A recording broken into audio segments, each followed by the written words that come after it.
Welcome to 80s TV Ladies with your hosts, Sharon Johnson and Susan Lambert-Haddam. Hello, I'm Sharon.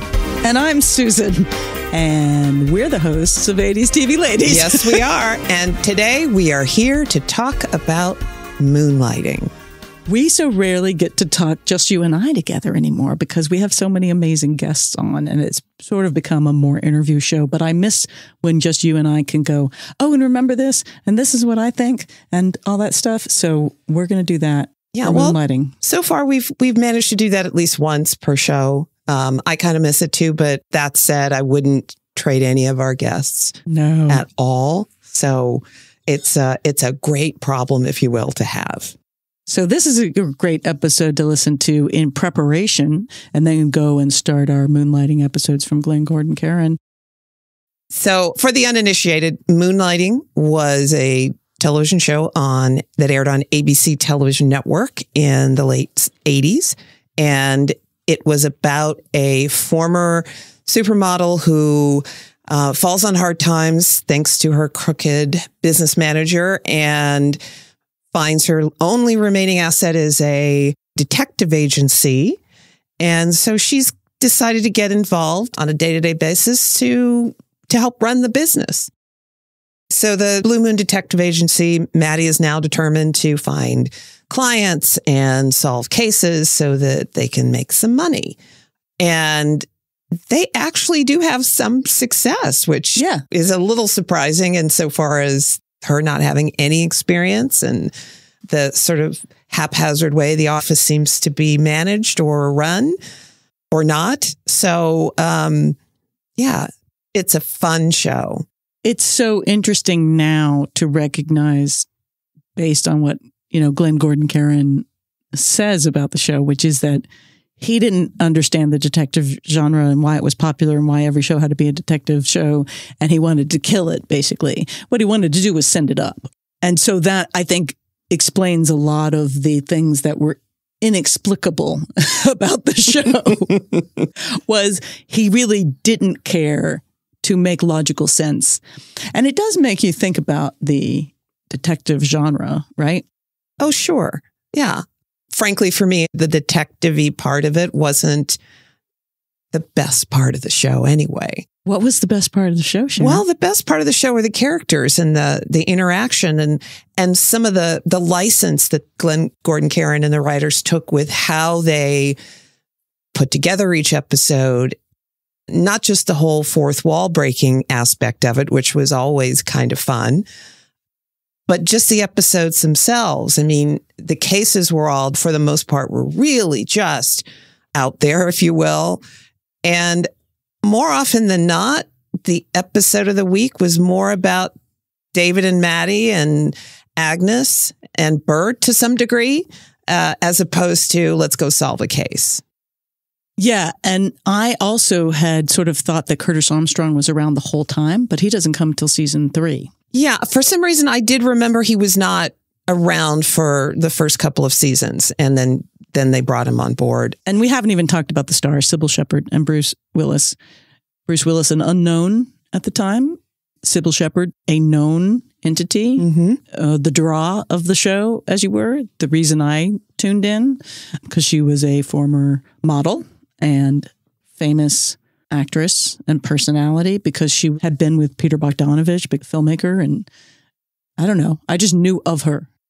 I think I knew of her too, but I honestly don't know or even have any sense of why I started tuning in when this show came on the air.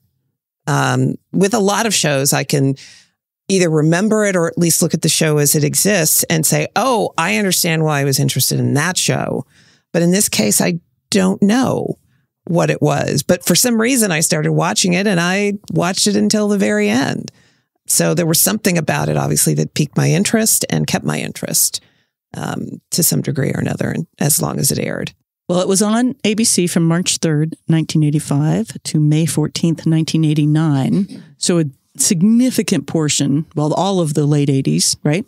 And aired 66 or 67 episodes, depending on whether they count the pilot as 2 episodes or 1.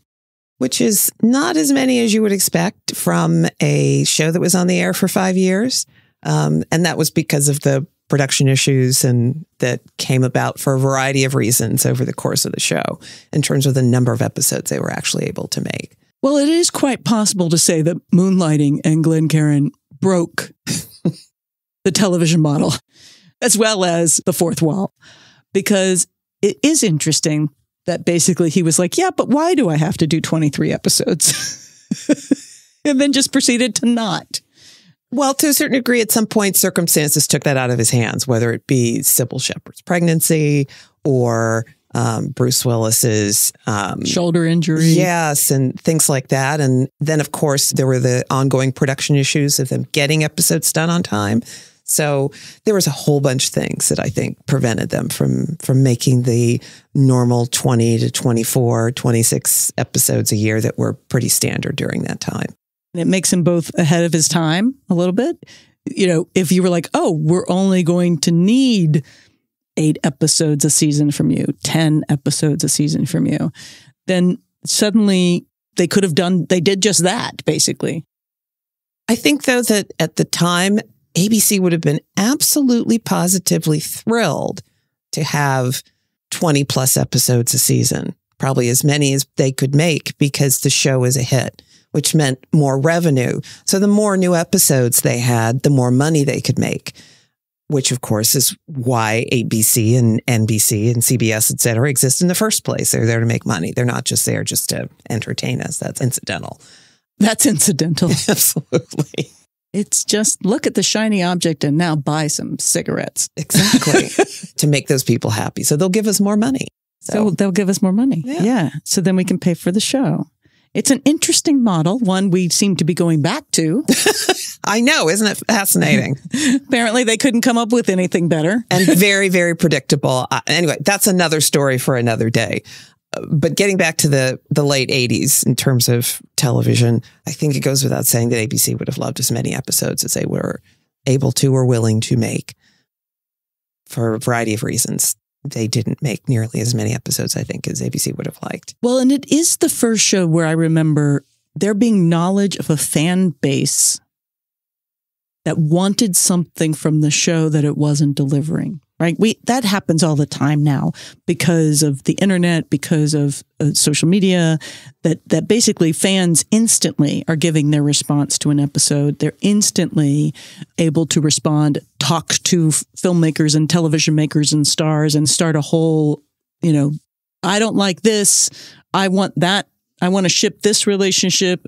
I want this to happen. Why did they do this? Sort of the modern way of television is that you're going to have instant feedback. And it's very easy to give feedback on a television show now. At the time, the only way to do it was to write letters and make phone calls. Right. I can't think of another, other than shows being canceled. I don't think of it. Well, there weren't a lot of shows where it's like there was an expectation that there would be an episode and then there wasn't one and they did a rerun. Moonlighting was a unicorn in that respect because for a variety of reasons, some of which I'll never understand, the network sort of let this go on as it continued to happen. I don't think they knew how to stop it. I think the train had left the station and they were like, well, we want it to be different. But they didn't. They were like, but at the same time, we can't touch anything. Well, they could have, taken the drastic step of saying to Glenn, thanks. We're going to bring somebody on board who's going to write and run the show in a way that will ensure that we get the episodes that we need to air when we need them. Thank you very much. Well, and nowadays, if you are a young creator who has not run a television show, they pair you with a more powerful television person who has, and I think that was Jay Daniel. Maybe, but Jay Daniels was basically just making what Glenn wanted, which is good. You want that if you're the creator of a show.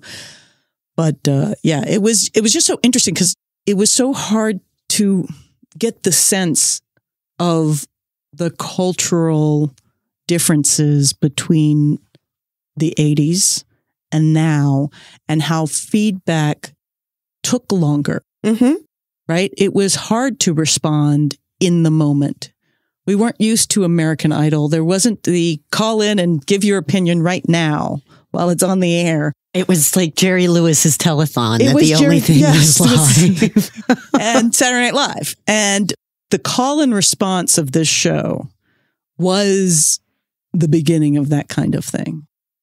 Well, there were other shows like Cagney and Lacey that were saved by the audience. Right. I definitely think when a show got canceled or was going to be canceled, or there was talk about being canceled that was beloved, then definitely television viewers. But it was the beginning of television viewers finding that power in the 80s, right?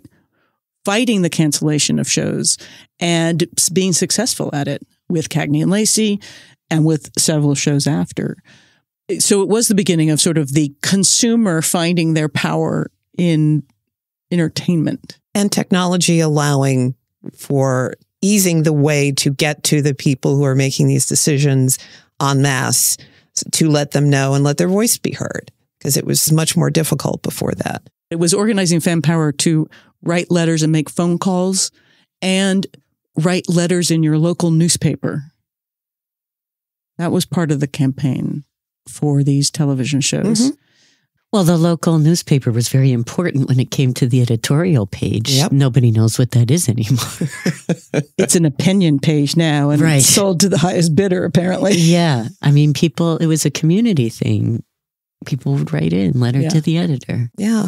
And I would imagine a lot of people called their local station and said, hey, where's Moonlighting? And the station manager, realizing they got to hire somebody to answer all these phone calls, is calling the network going, what the heck is happening? Exactly. Because looking through the number of episodes, the first season is short.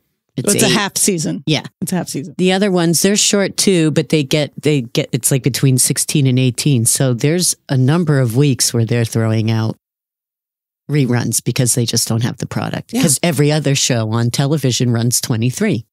Yeah. And full stop. Again, just the idea that you're rerunning an episode, not in the summer, but not after you finished your season, but just because you don't have anything. Well, we better show something. Can't have dead air for an hour. Yeah. So people, I'm sure, got upset. Yeah, absolutely. Well, let's talk some more about, shall we start with the pilot and kind of go from there? Yes. Yeah, it was clear to me from the first episode that there was some sort of spark between the characters that played by Sybil Shepherd and Bruce Willis. Having said that, I'm usually not a fan of the will they or won't they of it in most shows, with Remington Steele being one of the exceptions, mainly because of the way in which that was presented.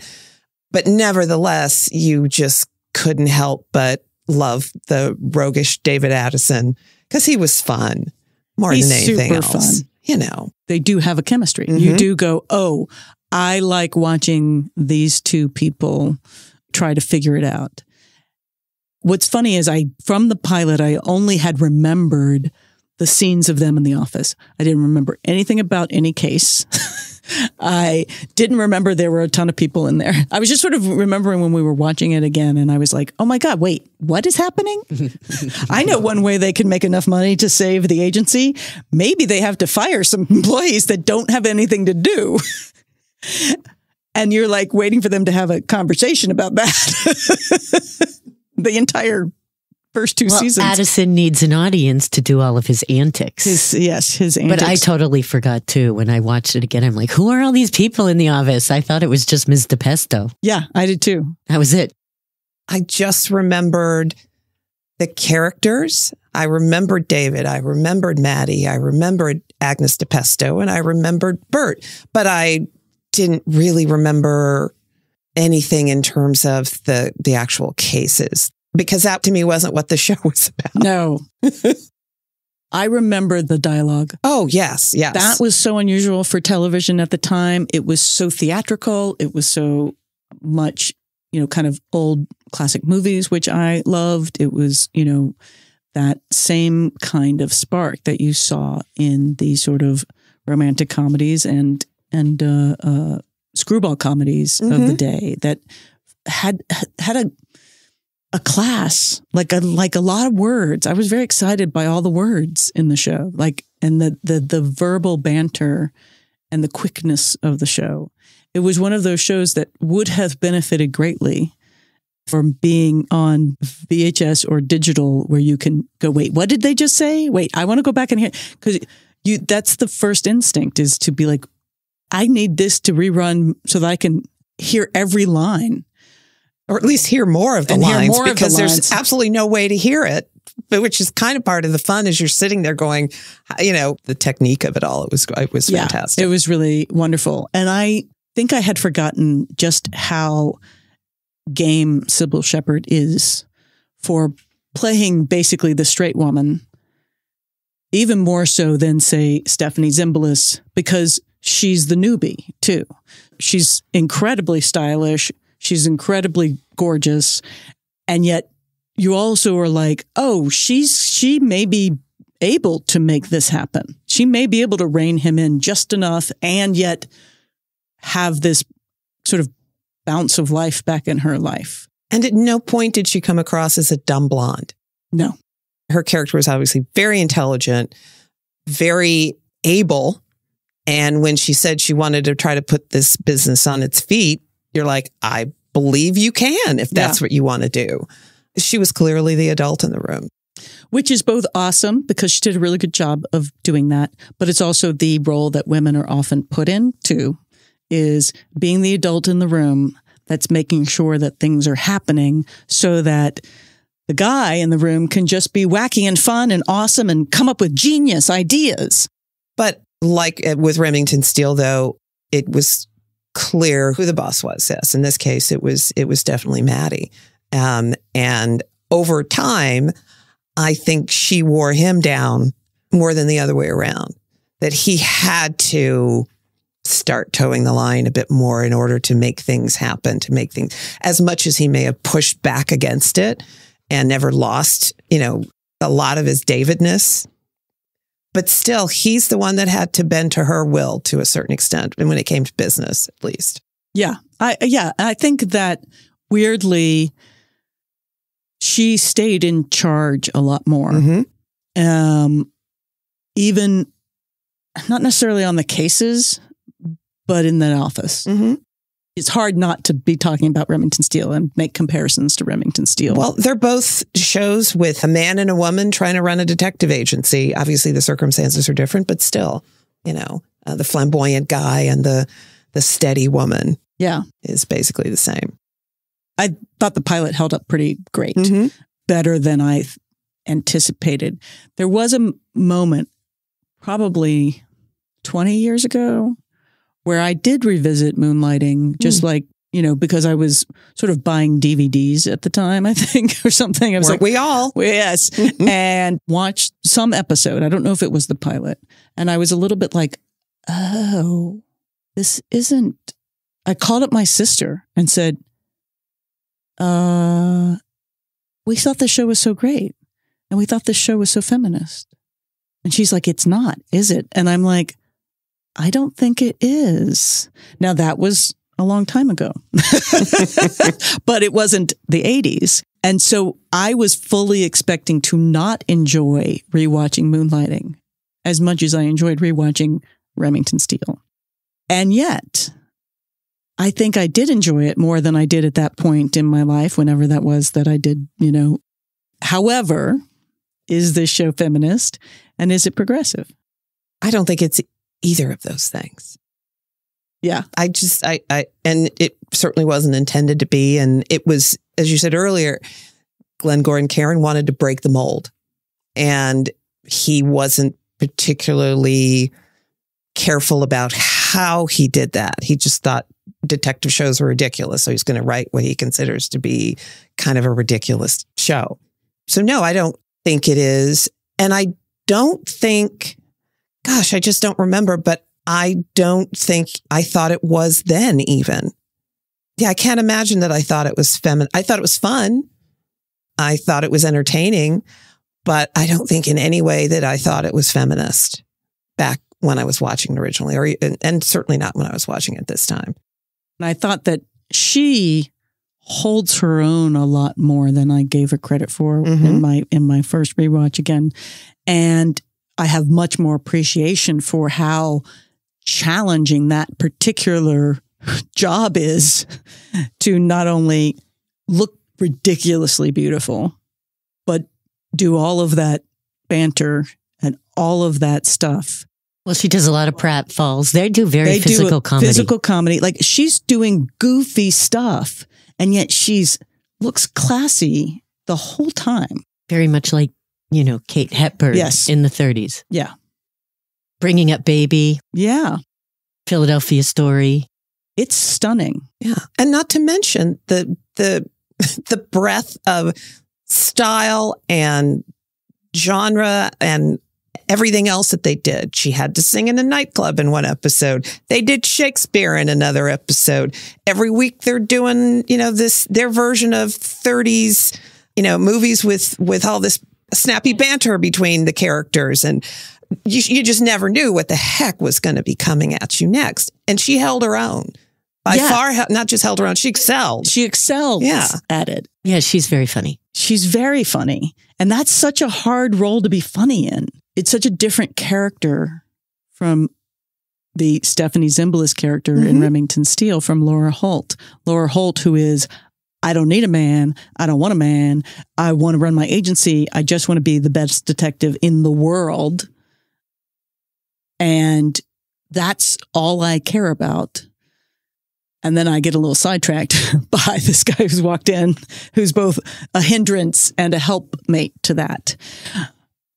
And yet this is she's just a different beast. Yeah. What do they call it? The fish out of water? She's a fish out of water. She's learning to be a detective. She has no idea what she's doing. And yet she's also with crazy people.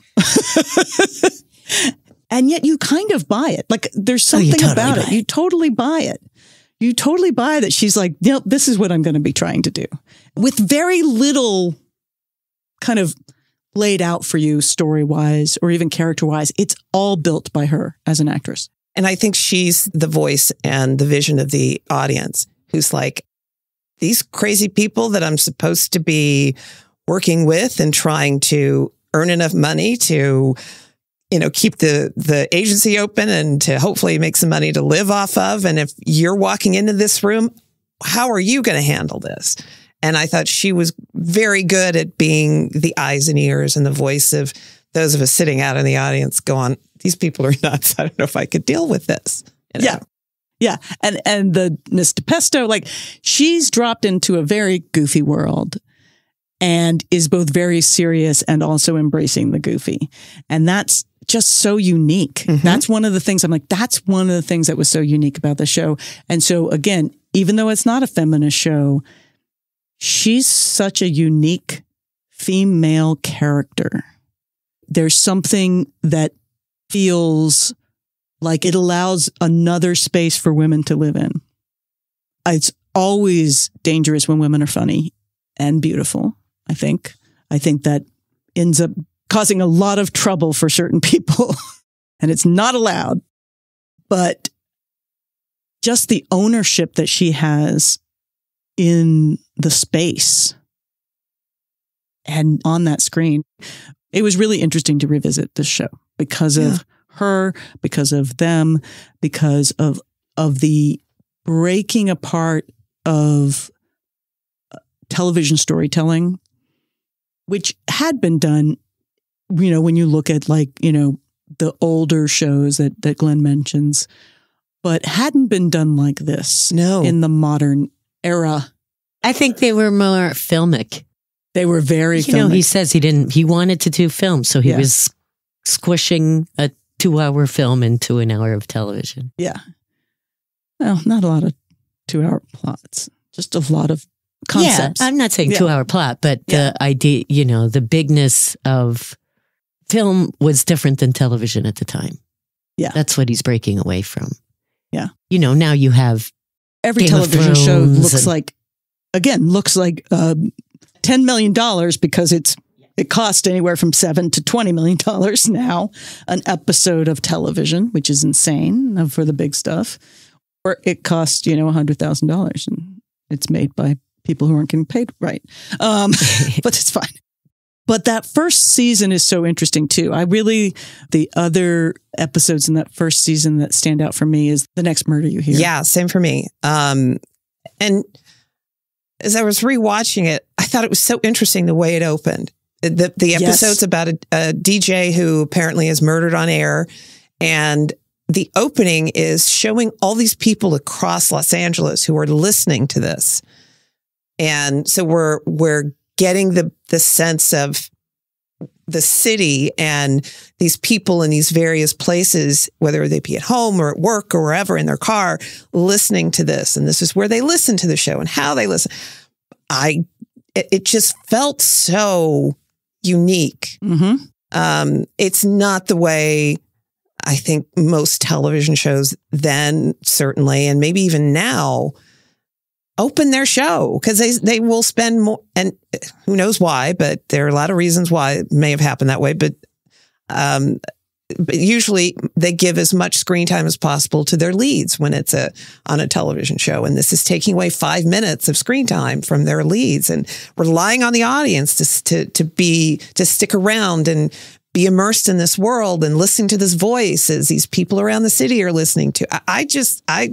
I was totally enthralled. It's a very filmic opening. Mm-hmm. To Melissa's point. It is about setting a tone, setting the case up, which does happen in detective shows. And it also sets a tone that carries through the rest of the episode as they're going through the case and trying to find this guy. It's not, I don't know. I just found it to be fascinating. It was unique then, and it actually holds up, I think, as unique now. Mm-hmm. Because you're also telling the story of 80s radio. Right. And how many people across a city listen to their local radio station and their local DJ, either in the morning or late at night, or just the way that people listen to podcasts now, Mm-hmm. but it was live. Right. And things could happen. And so, yeah, I thought that one was a standout. The other thing that was sort of standout was them, again, continuing to figure out how Maddie and David were going to work together. Mm-hmm. And you see that starting to develop in a really interesting way where she gets to be like, oh, I'm good at this, So it's also got a little bit of Scarecrow Mrs. King in it. She's bringing her special model skills, which have to do with being famous, to help. The one thing that was a little bit annoying is this constant, we're out of money. We don't have a case. We don't have a thing. And you're like, there's 12 people in the other room. They're giant overhead. Fancy office. Your fancy office in Century City. Lots City. of employees. I think that was Glenn Caron having a little fun with the audience, because he's probably thinking the audience is sitting there going, yeah, exactly that. But what about why don't and you they don't even do a throwaway line. Like, we can't put these people out of work. Right. I'm telling you, they're the chorus. But they don't even do enough for the chorus in that early days. They're his chorus. He comes out, and because a lot of it in the beginning, he's dancing on tabletops with Mexican hats, and she's saying, get your act together, and it happens in front of the employees. Yeah. Season 2 has a couple of just really fantastic episodes. Season 2 starts with the opening. Right? It's the fourth wall break. Okay. It literally starts with Maddie and David talking to the camera and saying, we're a little short in the episode, time-wise. And so someone going, our show isn't long enough, and we have to add a scene of us just talking about how it's not long enough because we talk too fast. It's just such an insane concept. So it's breaking the fourth wall because it's having these characters say what's going on and that they're in a television show. And then they break it again at the end of where they yell cut. And then suddenly there's Sybil Shepherd and Bruce Willis. That was like, oh, wait, we're not playing by the rules anymore. And just the idea that like, oh, wait, I guess television shows do need to be a certain amount of time. It never occurred to me, even though they were. But that you had to hit that. You don't have to hit it at podcasting. Thank you very much. And you guys know we don't. You don't have to hit it in streaming anymore. Nope. But you had to hit it then. And that's sometimes hard to do. Very hard to do. So one of the first sets I went on to was the A-Team. It was actually the second set I went on to. The first set was Hardcastle and McCormick. Your favorite. My favorite. It may be one of the reasons it's my favorite, because they were filming at USC. Oh, perfect. I was walking to the library and I couldn't get into the library because they were filming in front of it. And USC has a beautiful library. Absolutely gorgeous. Yes, they do. But I got to watch. And so a couple of my new friends, I mean, this was freshman year, I think. I don't even know. I felt like I was just there. And then suddenly I'm like, what? There's filming on the campus. So we stood there and we watched, and then we, talked to somebody. Hi, what are you doing there? And then we met the cinematographer, the DP, met the sound guy. The sound guy turned out to be a guy named Fast Eddie Mailer. He's credited as Fast Eddie Mailer. Fantastic. He worked on a ton of 80s television. He was also one of the sound recorders for Close Encounters of the Third Kind.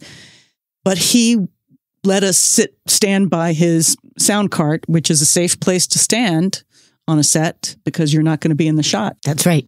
And they have headsets. And they have headsets, and you can listen to the take. And he was very nice. He was like, if you want to come to the set again, we shoot in these makeshift stages that used to be warehouses in Culver City. And I was like, why, yes, sir, I would love to come. So I called him up and I went over one other afternoon and took the bus. Didn't have a car. So I took the bus from USC to Culver City. It's a ride. It's a ride. And he was doing more Hardcastle and McCormick that day, but they wrapped early. And he was like, you like the A-Team, right? And I was like, yes. He's like, hold on a second. Let me see, because I think they're shooting across the way. And so they called over, and I got to walk over to the set of the A-Team, which I was a huge fan of. That's perfect. And he said, it'll be okay, because they're just shooting some pickups. It wasn't the full cast. It wasn't the full cast. Yeah. It was Dirk Benedict, and it wasn't Mr. T or George Peppard. They were doing a scene with basically Dirk Benedict in a bar waiting for talking to somebody, and they were shooting it because they needed to add, 3 minutes to the show. See, there you go. You didn't time it out right? No. Things happen. You cut it short. Didn't come out as long as you thought it was. But you think about it, like that's tough. That's tough to hit that 48-minute mark. Well, especially because of the way they wrote the scripts for Moonlighting, and that I'm sure it was hard to time it because you couldn't use the usual method, which is page count, which typically gives you a better sense of how long it's going to be. And because of the amount of dialogue in Moonlighting, they probably didn't have much of an idea of where they were landing. And the overlapping. There was a ton of overlapping dialogue between those two. But it was very exciting to be on the set of the A-Team. And Dirk Benedict was very nice to me. Oh, very and nice. I was very much in a huge crush on Dirk Benedict. Oh, of course. From the Cylon days. What was it? Starbuck. Yes, he was Starbuck. He was Star Galactica. Yes. The OG. The OG Starbuck. That was a very exciting time. Brittany and I would later return to the set of the A-Team when they were shooting down in Orange County in their last season. And while the first time I went to visit the A-Team, it was an early season and everyone was happy. Yeah. By the end, not so happy. It was a very unhappy set. George Peppard tried to have us thrown off the set. Aww. We were standing by the cart, and apparently George Peppard didn't like it. We said nothing to nobody. We were just there as guests of He just was Eddie. pissed off.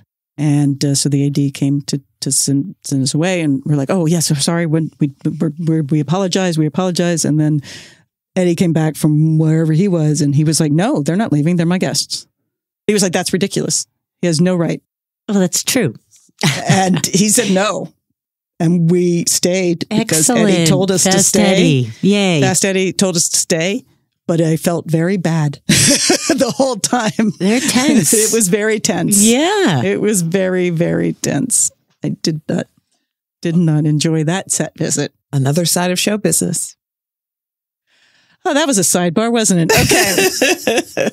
Good one, though. But it was a very interesting lesson about, they had to jump in and shoot this scene and throw it in. But Moonlighting did it in a way in their first episode back that basically, I think, also announced, guess what?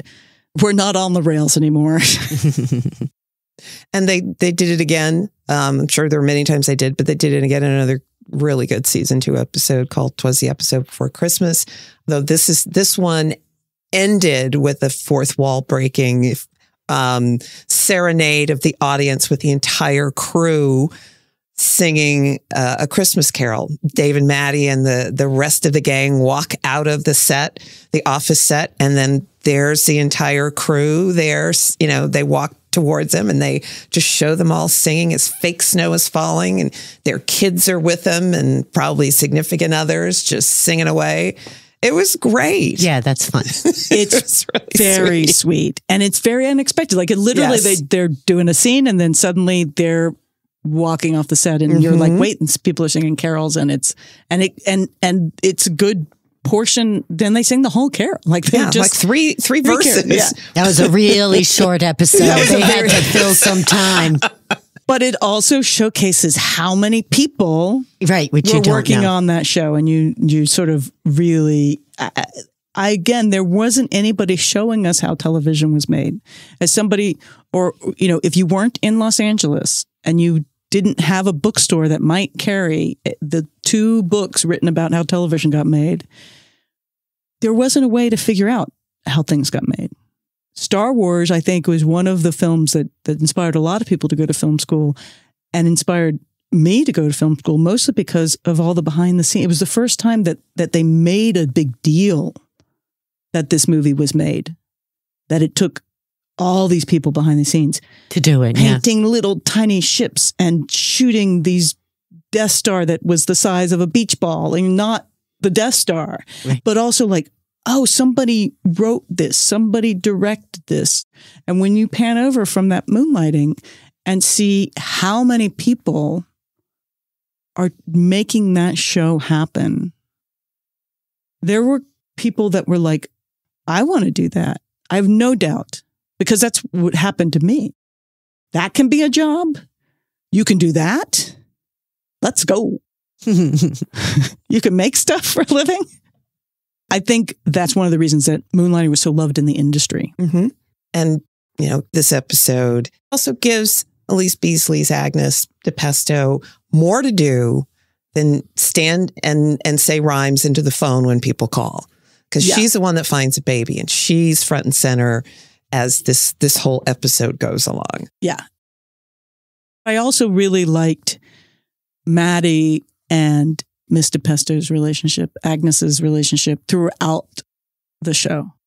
By the end of that show, they're friends and in many ways somewhat equal. And I don't remember even from the beginning, Maddie treating Agnes with anything but respect. Correct. Yeah, absolutely. And she, could have been snooty about it or, been like, oh, she's part of the clown show. But that wasn't the case. And I think that was great to see. I like the My Fair David. That's episode 5 of season 2.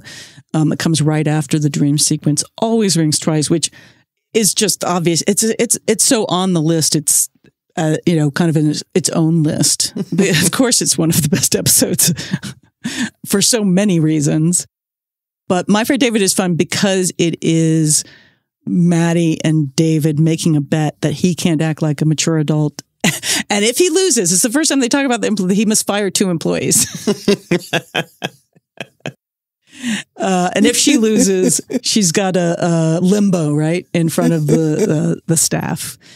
And David loses the bet, which is the right thing to do. But then Maddie lets him off the hook and they don't fire those 2 employees, even though they have no cases and they're constantly broke. Somehow they make payroll, apparently, or these people are working for free. Season 2 is the season where this show is the most moonlighting it will ever be. The Lady in the Iron Mask has the goofiness of basically a bunch of people dressed up as a woman in a black veil running after each other, 2 of which are men. Like, it's just insane for kind of no reason. So I think that's the moment where basically we're just going to end these cases with chaotic madness.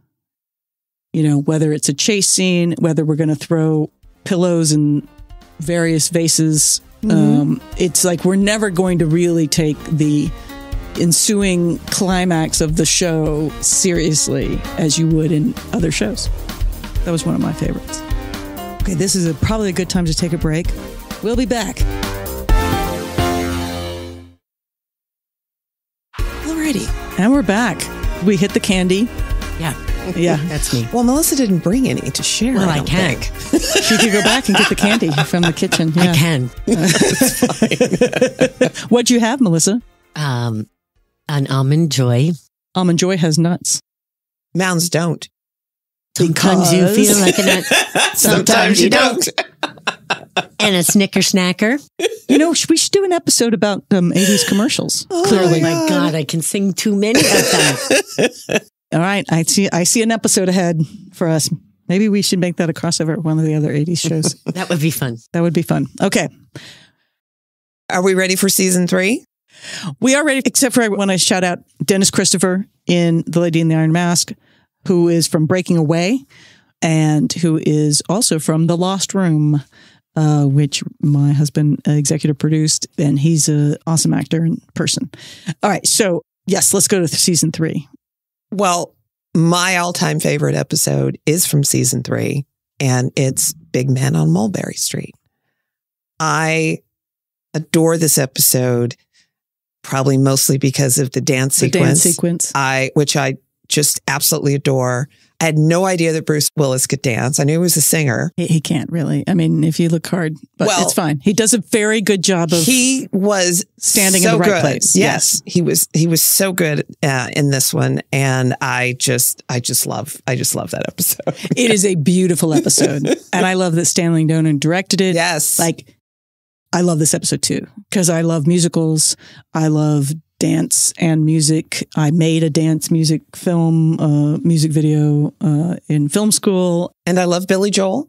And we love Billy Joel. And this was Billy Joel at the height of Billy Joelness. Yeah. So that one is just beautiful and gorgeous, and everybody looks gorgeous in it. That one is a great, great one. It's a great episode. You know, anytime there's a musical number, I'm in for the most part.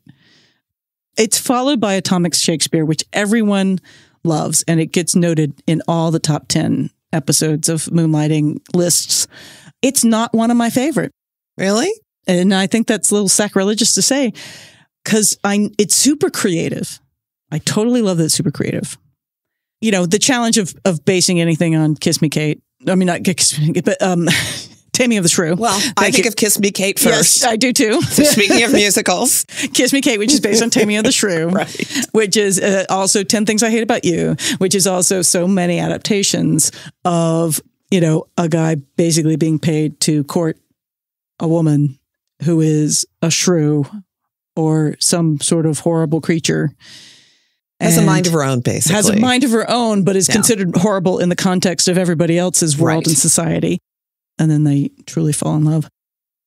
It's not one of my favorite Shakespeare. I love performances of it. I love male-female dynamics. You know, I love that stuff. But this one in particular, I was just like, okay. I mean, I appreciate it. Mm-hmm. I appreciated that it was huge out of the box. I know people love it. It just it's weirdly one of the top 10 episodes that doesn't work for me. I love it. I am in the love it camp with this episode. Partially, I think, because I do love Kiss Me Kate, the musical. Yes. And it reminded me very much of that with some little tweaks here and there, which were appreciated.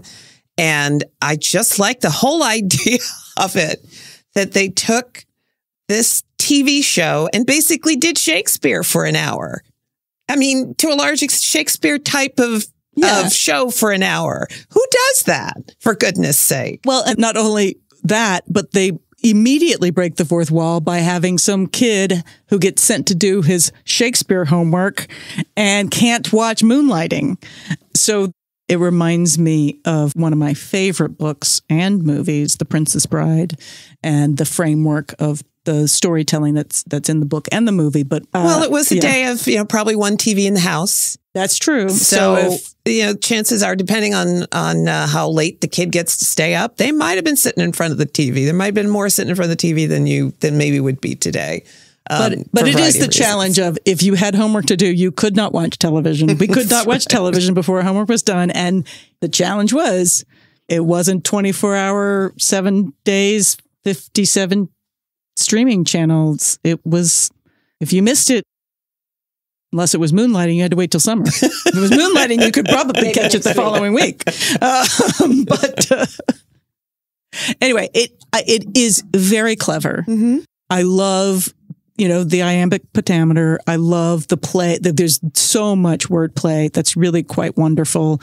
I love the visual gags, when she's throwing all the vases and she's got her vase throwing shelf. So there's really great stuff. It's fun because it's also a nod to their relationship in a unique way throughout the episode. But just for me, I'm like, that sort of, we're doing Shakespeare in a wacky way. It's just not my kind of Shakespeare. It's really the Shakespeare of it all. Oh, interesting. Than anything else. Well, everything's not everybody's favorite. It's true. And I love some Shakespeare, but that style of Shakespeare is not my favorite. As I'm thinking about it, I don't think I've ever seen Shakespeare performed on stage. It's only been through the movies. You didn't come see my show? No, I did not. You didn't come see an Appalachian 12th Night? No.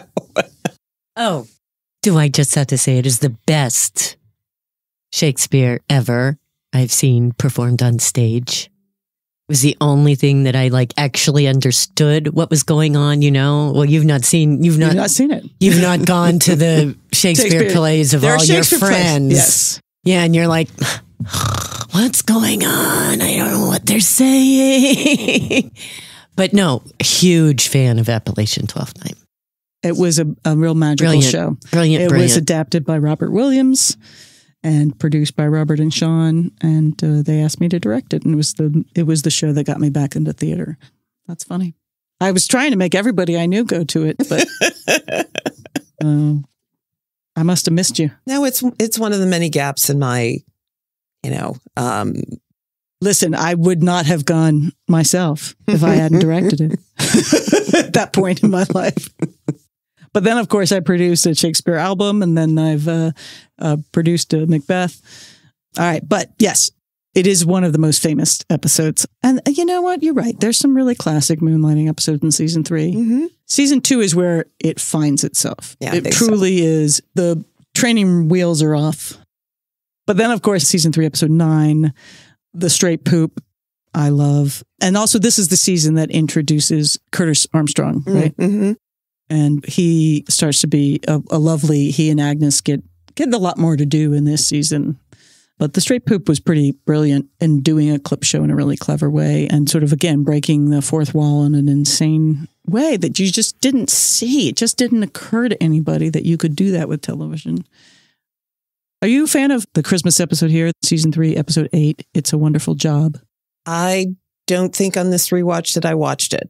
Yeah, it's sort of a take on It's a Wonderful Life, except that Maddie is having a bad day and things are going wrong. So she blows up at the agency, at everybody, and then goes to a bar and is drinking in a bar and wishes, she basically said, I wish I never, stayed with this agency. And then a guardian angel basically says, okay, I've made that happen. It actually is one that I did watch, but it didn't stick with me. Which means that I'm sure I liked it well enough, but there were others that that more stuck. Yeah. The one thing that I struggle with is that without the agency, she's like a sad person. Mm-hmm. And everyone else is doing great. It's a little bit of an opposite of It's a Wonderful Life, where he doesn't exist in It's a Wonderful Life, but everybody else is doing kind of sad because of it. The town is doing sad. And, and in this case, everyone's doing great, except Maddie is so despondent. And you're like, okay, I don't buy it. She's Maddie Hayes. She's pretty good at a lot of things. She's proven herself. And she's gorgeous. So she might have a sad life, but it's not going to be a miserable existence life because that's not that character. So I felt that was not fair. That episode was not fair to the character or accurate to the character of Maddie Hayes. Even though it's a fantasy episode and it's all these things, I still think you have to play by the rules of your characters. Right. But it does have a great gag for 80s television fans in that she goes to the Blue Moon Detective Agency when she's like, but it's still there, right? Like, so she goes, she's like, I got to go back to the agency. And she goes to the Blue Moon Detective Agency, only it's not the Blue Moon Detective Agency. It's Heart to Heart's agency. That's right. They've opened an office there. And I thought that was a great gag. You don't see the hearts. Right. But you see Max. Max, that's his name. And Bruce Willis is married to Cheryl Tiegs. I watched this episode. Why don't I remember it? Interesting. Lionel Standard, Max. Oh, yes. So I was like, that's a great gag. I love that part of this. And I don't mind everyone doing well. It sounds like maybe what they were trying to do is not do what It's a Wonderful Life did, which is everybody else is miserable. Yeah. And then we start getting into Sam. Sam comes into season 3. The absolutely gorgeous Mark Harmon at the height of his gorgeousness. Mm-hmm. And being a third to break up Maddie and David a little bit. But the show starts to go in crazy directions at that point, right? Wow.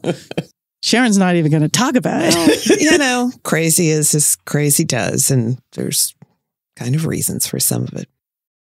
I love Mark Harmon. I love, okay, now she's with this person and that person. There's a moment where she runs back to David and goes into his house and it's empty of furniture, which is so interesting. Such an interesting character thing. And you're like, okay, I totally buy that. It's extreme, but I see it. And it's that I can't count on you to be an adult. And that clearly proves it, even though I'm attracted to you. And I have an astronaut. And so that sort of wraps up season 3, those 3 episodes, kind of, or 4 episodes. But then she doesn't want him. Now that's fine. I'm fine with the perfect man on paper comes in and is perfect, but is really actually not right. And then season 4, Sharon's looking at me. Well, you should see it. It's not an impressed. I just have to admit, I watched just a few season 4 and season 5 episodes because it just really got messier and messier as time went on. For this season, Glenn Gordon Caron had gone off to direct a film. He basically left the show because they didn't want him to come back. But season 4 is when Bruce Willis went off to make Die Hard, and Sybil Shepherd was pregnant with twins. And there were many episodes where they had to shoot them creatively to get them in scenes together. And yeah, I think by this point, they are literally not on set at the same time. Yeah. 90% of the time. And knowing that, I couldn't not see it. Mm-hmm. Mm-hmm. If I hadn't known it, I think they handled it pretty well. But now that I know that that's what's happening, it's all I can see when I'm watching the episodes when ostensibly they're going to be in the room together. Season 4 was hard to watch. In television lore, they talk about if you've had the will they, won't they, and then they do, can you come back from that? Can you continue to have the same dynamic or a better dynamic? Or is it the death toll of a show? Well, it's interesting because out of all shows, I think Shears did it better than anybody. Yeah. They got them together. They broke them up. And that basically was all she wrote because they really didn't belong together. I can't think of another show that did it well. There might be one or two. There are some people that go, this was the end of the show. Then when they slept together, it became uninteresting to fans.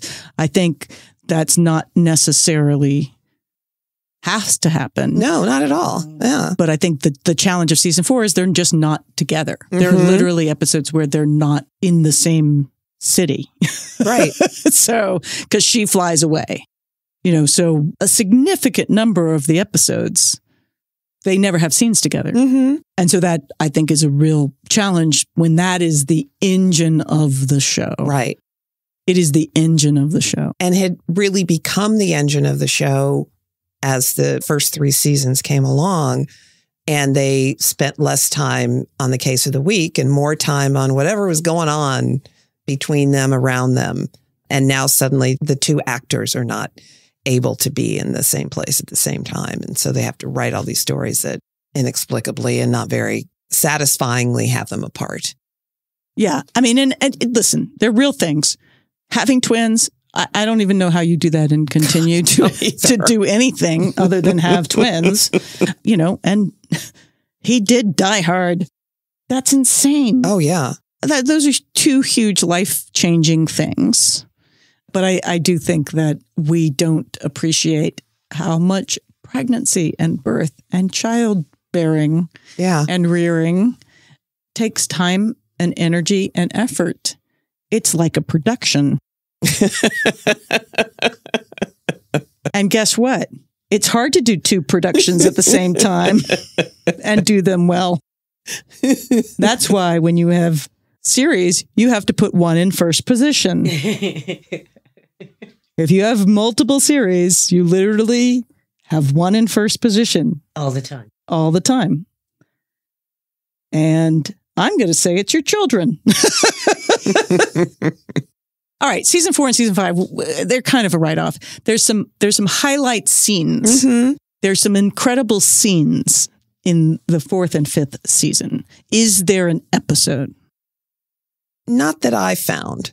I will shout out the last episode just because of the way it ends. Because once again, it does a really, there's an extended breaking the fourth wall where they're literally breaking down the walls around them and breaking down the set. And they're telling them they're canceled. And characters are dying because they're no longer in scenes. And then they try to run away from that ending. I think so much of this show was a little bit of jazz. And sometimes jazz isn't as good when you're making it up on the spot as when you plan it out. I think that this show just really does survive better than I thought it was going to. Yeah, same. When it was good, it was phenomenal. And the creativity and the chances that they took and just the way that they just made their own rules for storytelling. I haven't seen anything quite like it before or since. You had the sense that you just really had no idea what you were in for every time you turned on the TV. I would imagine each week. What the heck are they going to do this week? Yeah. It was big swings. Yeah. I think it is definitely one of those shows that then broke enough ground for what was allowed on television in a creative way. And that is worth a lot.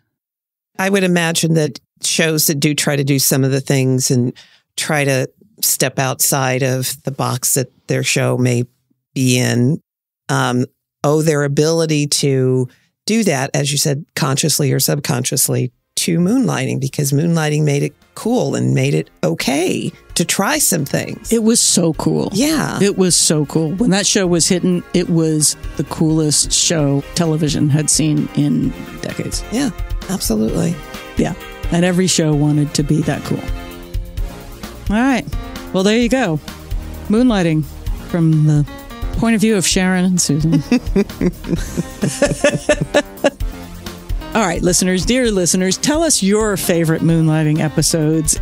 We'd also love your thoughts on which ones you think we absolutely should check out, just in case it's one that we missed. We're always interested in hearing what you think. go to 80stvladies.com and let us know. All right. You want to take us out?